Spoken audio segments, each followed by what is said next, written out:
décidé d'établir une liste de ce que je nommerai donc les pourris de la République. Hein. Et donc c'est vrai, mon propos va être dur, mais au moins il ne sera pas un appel au meurtre, contrairement à certains de ces pourris qui, eux, lancent de véritables fatwas contre les catholiques. Hein. Je pense à M. Vincent Peillon, hein, qui avait lancé un appel de destruction des catholiques, finalement, en disant qu'ils étaient responsables de tout.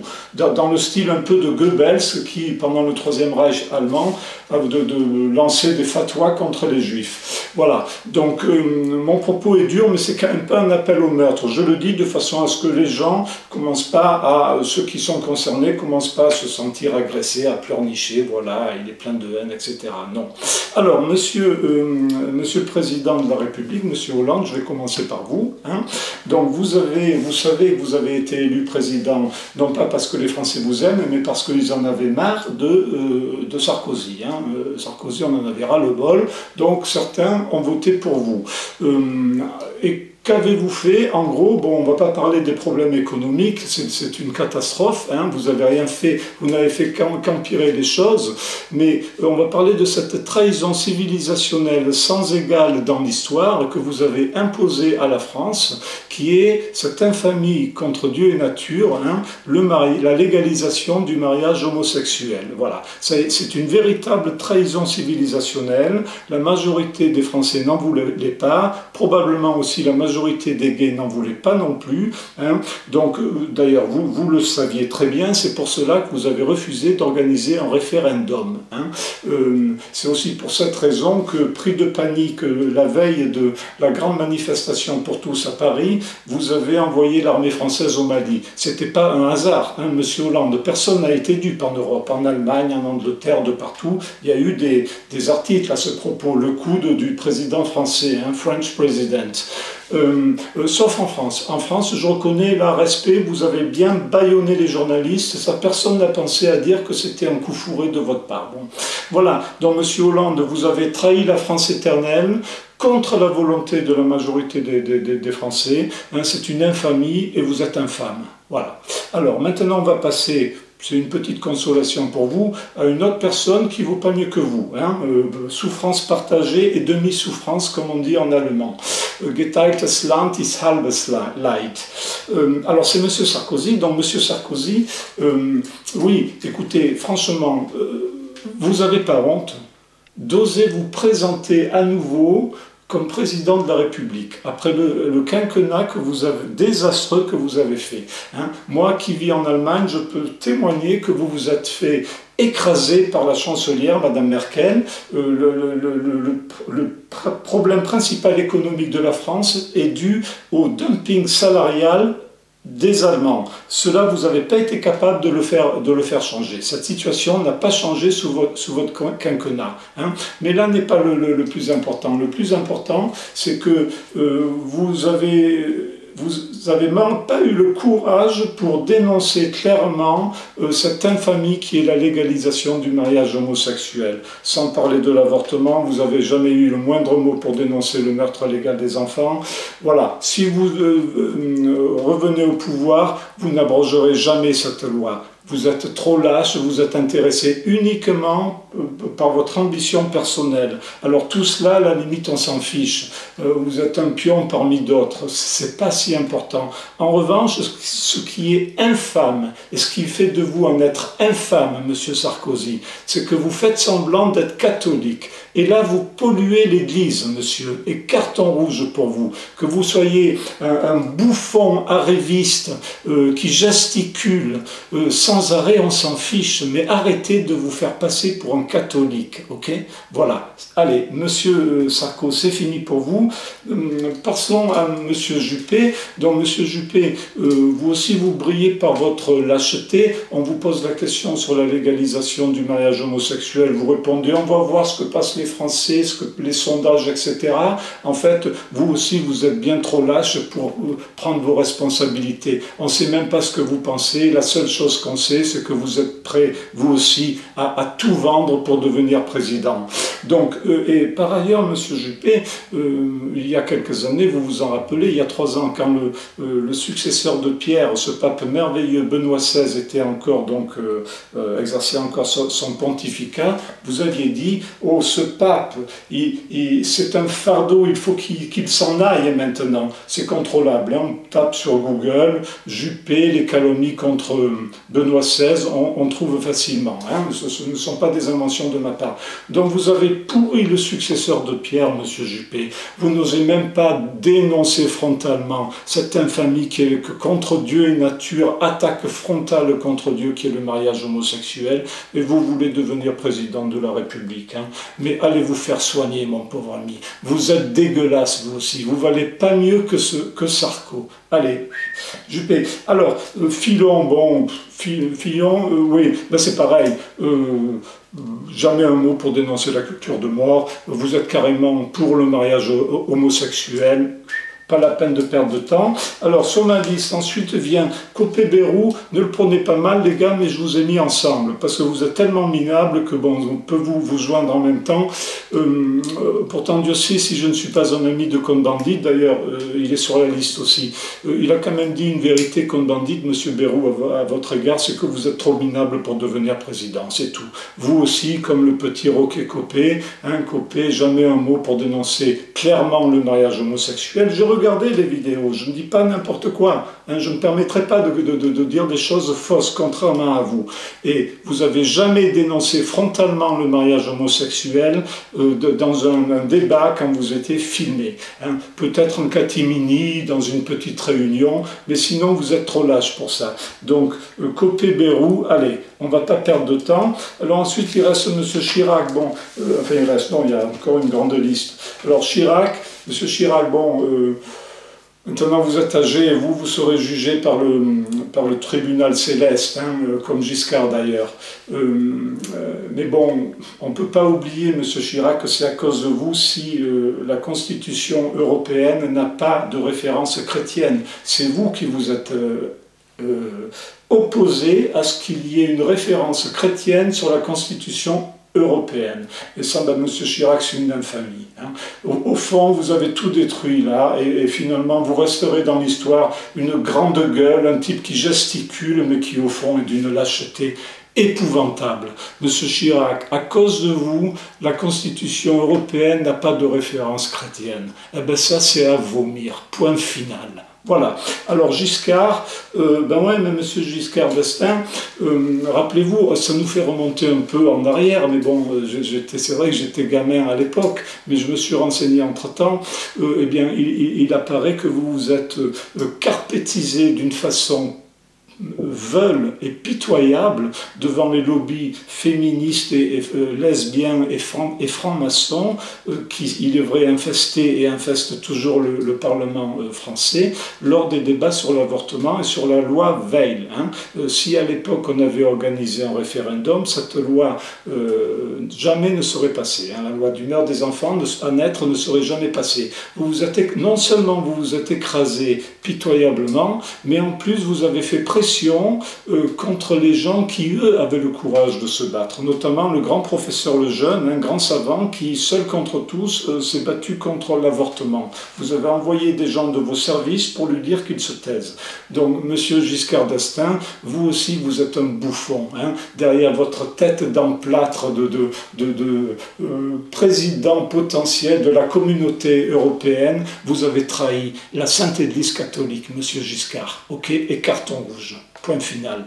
Alors, maintenant, juste un mot pour Bécassem, on ne va pas s'attarder, mais elle a tout de même un élément intéressant, c'est que Madame Bécassem, vous êtes un peu comme Bernard-Henri Lévy, je vais y revenir tout à l'heure. Vous avez fait d'une pierre deux coups en faisant la promotion donc, du mariage homosexuel, vous avez trahi à la fois donc, votre culture arabo musulmane marocaine, puisque l'islam, malgré tout, condamne le mariage homosexuel, et vous trahissez aussi la France éternelle, donc la religion du pays qui vous accueille. Hein. Vous êtes doublement traîtresse. Là, donc vous, il vous faut 2 cartons rouges, hein, médaille de la culture de mort, Madame Bekkasem. Ça, c'est minable. Et ça, il faudra un jour en répondre, que ce soit devant les hommes ou devant Dieu. Hein. Mais il faudra... Vous savez que vous aurez en répondre, ne serait-ce que devant votre conscience, madame. Vous vous êtes aplati devant l'autel de votre ambition personnelle. Vous avez trahi vos ancêtres, le Maroc, vous trahissez la France qui vous a accueilli. Madame, c'est à vomir et vous êtes à vomir, vous aussi. Voilà, on va s'arrêter là pour vous. Alors, qu'est-ce que nous avons maintenant devant cette liste absolument insupportable Oui. Oui, alors on va passer maintenant aux intellos, hein, enfin à ceux qui s'auto-décrètent intellos, parce qu'en France, les vrais intellos, ben, on a l'impression qu'ils foutent le camp, et ils ont raison, hein, regardez, les vrais de vrais, René Girard, vit aux États-Unis, François Furet, qui malheureusement est décédé, est parti également. Finalement, les vrais de vrais, les géants, on a des géants en France, mais ils foutent le camp. Et quelque part, je peux les comprendre. Alors, donc on va quand même, je vais les nommer comme ça, nos intellos du sérail. Alors, Monsieur Cohn-Bendit, je vais commencer par vous. Donc, effectivement, il y a une chose qui est particulièrement insupportable en ce qui vous concerne, c'est que, bon, vous avez été pédophile à un moment donné de votre vie, vous avez fait amende honorable, enfin, c'est pas moi qui le dis, hein, la pédophilie, c'est écrit dans votre livre Le Grand Bazar, on peut contrôler sur Internet. Mais entre-temps, vous avez fait amende honorable, c'était l'époque, etc. Ok, à tout pécheur miséricorde. Mais ce que je trouve particulièrement infâme, c'est que vous appartenez à un parti, dont Die Grünen, en Allemagne, parti écolo, qui a calomnier l'Église catholique en Allemagne à propos des cas de pédophilie qu'il y aurait eu dans l'Église catholique. Or, il s'avère que ces cas de pédophilie, après avoir regardé les choses avec plus de précision, qui concernent l'Église catholique, c'est même pas 1%. Le reste, ce sont les protestants, les jardins d'enfants, les médecins qui violent les patientes quand elles sont en état d'anesthésie, les écoles, etc., etc. Hein. Donc maintenant on le sait, ça a été une calomnie terrible contre l'Église catholique en Allemagne, qui a fonctionné en partie, puisque beaucoup d'Allemands se sont laissés laver le cerveau. Hein. Et donc vous qui avez été vous-même pédophile et vous avez participé à cette calomnie, c'est dégueulasse, Monsieur Cohn-Bendit. Hein. Excusez-moi, mais ça je suis obligé de vous le dire, vous êtes dégueulasse. Hein. Au moins vous auriez dû avoir un peu de retenue. Alors, donc ça c'est important, vous faites partie un peu des gens... un peu comme Bekkasem aussi, bon, vous trahissez votre culture juive, hein, puisque vous êtes un partisan de la déconstruction, et en même temps vous trahissez la culture européenne, qui est chrétienne. Donc vous, là aussi, double trahison, hein, Monsieur Cohn-Bendit, ça c'est pas bien. Quelque part, vous aussi, vous êtes c'est à cause des gens comme vous que des Français, comme moi, sont diabolisés dans leur propre pays. Vous savez très bien que dès qu'on dit qu'on est contre l'avortement ou contre le mariage homosexuel, on se fait sataniser de fascistes. C'est à cause de vous, c'est à cause des deux constructeurs comme vous que moi je me fais passer pour un fasciste dans mon propre pays, ce que je ne suis pas. Donc c'est, oui, ben, carton rouge, ben oui, vous êtes un pourri, Monsieur Cohn-Bendit, et il faut bien dire les choses telles qu'elles sont. Hein. Voilà, alors, donc je voudrais passer maintenant à une personne qui... peut la mettre juste après vous, parce qu'en gros, ce qui vaut pour vous, vaut pour elle. C'est vous, Monsieur Bernard-Henri Lévy. Hein. Donc vous êtes frontalement favorable à l'avortement, au meurtre des enfants, et aussi à la légalisation du mariage homosexuel. Je l'ai encore contrôlé récemment sur YouTube. Or, Monsieur Bernard-Henri Lévy, en faisant cela, de même que Bekkasem et Cohn-Bendit, vous vomissez sur la Sainte Torah, puisque l'Éternel condamne et l'avortement, tu ne tueras pas, hein, la loi mosaïque, mais aussi le mariage homosexuel. Hein, dans la Genèse, l'Éternel Dieu dit l'homme et la femme ne formeront qu'une chair et se reproduiront. Donc vous vomissez sur votre propre Torah et vos ancêtres, et bien évidemment, vous crachez sur la religion du pays, la France, qui vous a accueilli. Donc ça aussi, c'est pitoyable, hein, et vous méritez vraiment un carton rouge à ce niveau-là. Je ne parle même pas du bordel que vous avez mis à feu et à sang la Libye, etc. C'est compliqué, mais enfin, il y avait quand même moins de morts avant qu'après. Hein.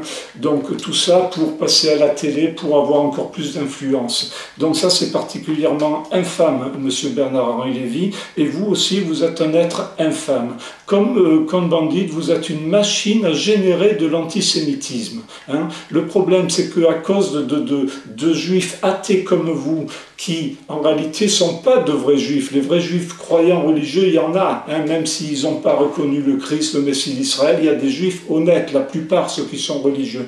Mais les juifs du sérail, athées comme vous êtes de véritables machines à fabriquer de l'antisémitisme. Et après, quand il y a des émeutes, vous foutez le camp à New York, planqué, ou je ne sais pas où sur Terre, hein, vous amenez votre pognon, et ce sont les bons juifs qui payent à votre place, monsieur Bernard-Henri Lévy. Et de même que pour Cohn-Bendit, si d'honnêtes Français, simples catholiques, se font passer pour des fachos, hein, c'est à cause de scélérats contre vous, des fachos qui n'ont jamais existé en France. C'est Lionel Jospin lui-même qui l'a dit dans son livre. Hein. Sans arrêt, il y avait la menace du fascisme pour écraser le débat. Donc vous êtes un scélérat, Bernard-Henri Lévy, carton rouge, je le dis sans aucune haine, mais c'est la vérité. Vous êtes une machine à fabriquer de l'antisémitisme. Voilà.